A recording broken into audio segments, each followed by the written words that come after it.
Kwento na. Sige na. Ang dagang mahilig sa keso. Si Bubuwit ay isang makulit na daga. Lakasan mo. Mahilig siyang kumain ng keso. Ang kanyang tatay ay nagtatrabaho sa pabrika ng keso. Kaya laging may baong keso si Bubuwit sa paaralan. Minamahal si Bubuwit ng kanyang mga magulang. Maginhawa ang buhay ni Bubuwit. Lahat ng kanilang pangunahin Ang talino ng pamangkin ko. Ang talino ng pamangkin ko. natanggal sa trabaho ang ama ni Bubuwit dahil sa sama ng loob. Ang cute ng Ito pamangkin ay ko. nagkasakit. Lahat ng kanilang naipon ay ipinambayad at ibinili ng gamot hanggang sa wala na silang makain. Hindi na wala ng pag-asa ang nanay ni Bubuwit. Siya muna ang naghanap buhay para sa kanilang pamilya.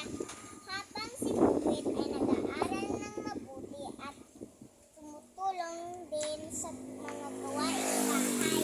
Makalipas ang ilang buwan ay gumaling ang tatay ni Bubuwit.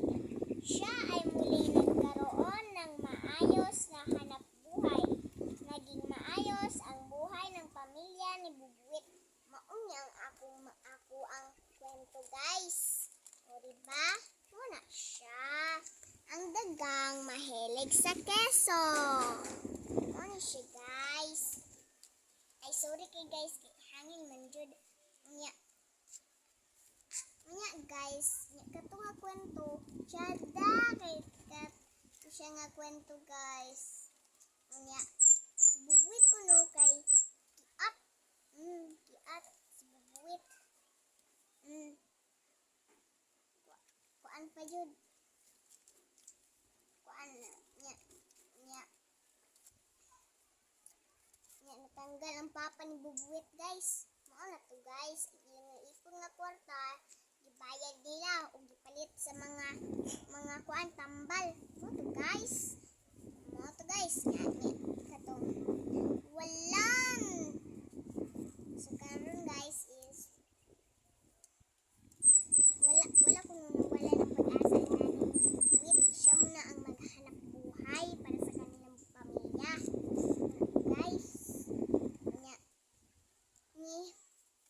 ni aging panahon, guys, is masaya ang tatay ni Bubuwit or ama. Naulian na dahil itong papa ni Bubuwit, guys, or tatay. Ito, guys, ura na ako mga kuan yung mga kabuang karon. So ato na ning pangbungkagom na itong mga vlog. Ayaw, oy.